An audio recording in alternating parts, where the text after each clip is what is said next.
Berita kriminal hari ini, dua pemuda di Banjarmasin terancam hukuman mati karena mengedarkan narkoba jenis sabu-sabu. Lalu ada berita tentang pria yang takut dihajar warga setelah cabuli anak tirinya. Seorang ayah di Sulawesi Selatan memilih kabur usai lakukan aksi bejatnya tersebut. Lalu terakhir ada berita tentang pemuda yang tergiur uang ratusan ribu. Ia lalu rela menjadi joki vaksin di Banjarmasin. Seperti biasa, semua berita akan dibahas lengkap dalam Crime Story.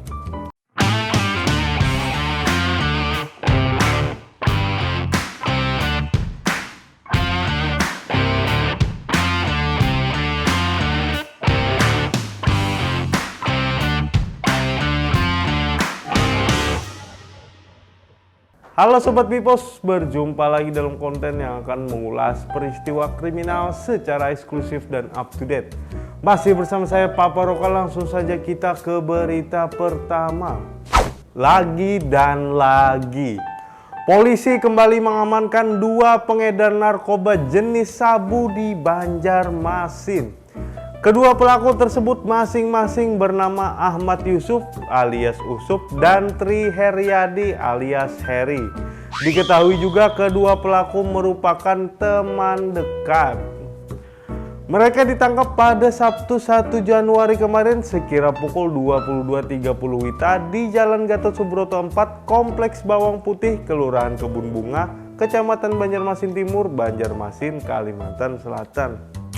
Lengkap. Dari tangan kedua pelaku tersebut, polisi berhasil mengamankan narkotika jenis sabu dengan total seberat 771,4 gram yang terbagi dalam 9 paket. Kapolresta Banjarmasin, Kombes Polisi Sabana Atmojo didampingi Polsekta Banjarmasin Timur Kompol Puji Firmansyah mengatakan bahwa keduanya akan diancam hukuman mati atau seumur hidup. Kapolresta juga menjelaskan saat ini pihaknya sedang melakukan pengembangan terkait dari mana asal barang tersebut. Berkaitan hal tersebut, Sabana mengimbau kepada masyarakat agar bisa segera melapor bila mengetahui adanya aktivitas transaksi narkoba di lingkungan sekitarnya. Nah, jadi buat teman-teman berpesan nih polisi, kalau ada mengetahui transaksi narkoba di lingkungan sekitarnya, laporin aja. Seorang ayah di kota Palopo, Sulawesi Selatan mencabuli anak tirinya pada Minggu 2 Januari kemarin. Kejadian asusila itu berawal ketika korban sedang tidur di kamar saat kondisi rumah sedang sepi. Melihat kesempatan tersebut, pelaku yang saat itu sedang dalam kondisi mabuk lalu melancarkan aksi bajet.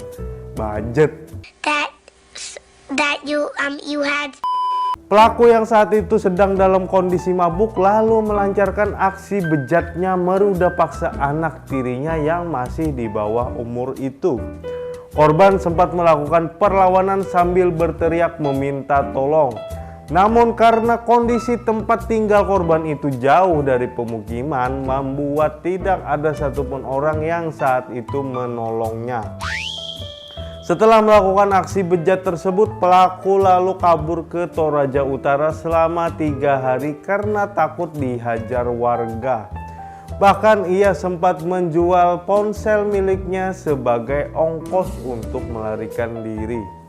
Nah, setelah beberapa hari di Toraja, pelaku akhirnya menyesali perbuatannya dan memilih menyerahkan diri ke Polsek Toraja Utara.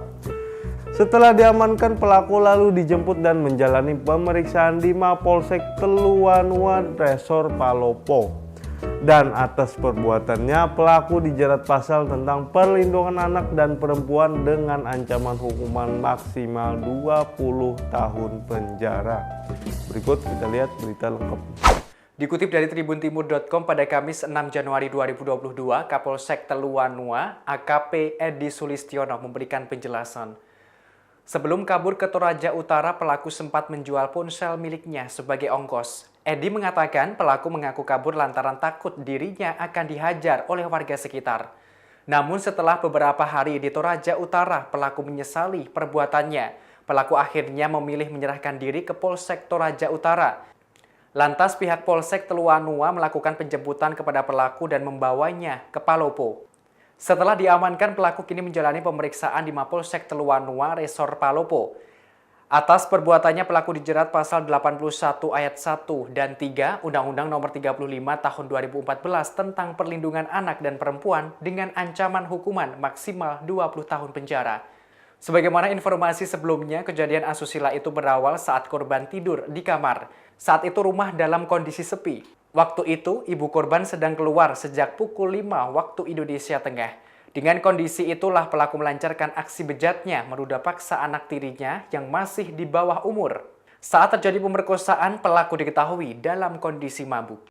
Satu pria berusia 29 tahun diamankan Polsekta Banjarmasin Timur karena aksi nekatnya menjadi joki vaksin COVID-19.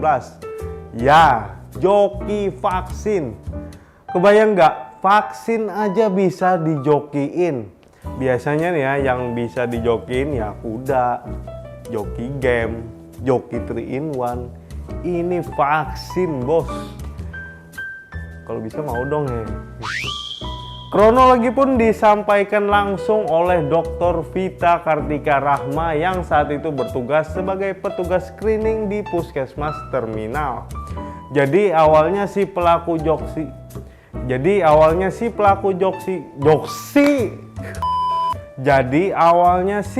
joki vaksin ini datang dan mengaku sebagai orang bernama Muhammad Amin. Padahal diketahui orang tadi bernama Ghazali Rahman.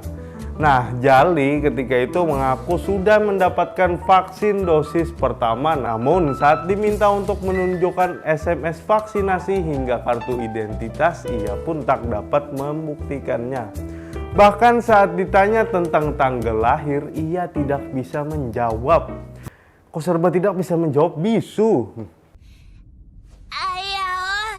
Jali pun lalu pulang dan kembali lagi untuk menunjukkan kartu vaksin pertama melalui handphonenya. Saat diperiksa lagi oleh petugas pun kaget karena mendapati foto yang ada di KTP dan yang aslinya berbeda. Sudah ketahuan si Jali masih beralasan kalau orang di foto tadi beda dengan aslinya karena berat badannya waktu itu sudah turun. Jadi ya di foto tuh gemuk, sekarang dia kurusan jadi berbeda gitu alasannya. Nah, setelah diperiksa lagi oleh petugas, ditemukanlah pesan instruksi oleh seseorang mengenai proses pendaftaran vaksinasi dan penjelasan data apa saja yang ada di kartu vaksin di dalam handphonenya saat itu. Jadi petugas yang sudah curiga lantas menanyakan maksud dari pesan di handphonenya tersebut kepada si Jali. Jali pun lalu panik dan mencoba kabur membawa handphonenya. Petugas pun lalu teriak meminta tolong untuk mengejar si Jali dan akhirnya Jali berhasil ditangkap oleh petugas keamanan dibantu oleh warga sekitar. Dan saat ini Jali sudah diamankan di Polsekta Banjarmasin Timur.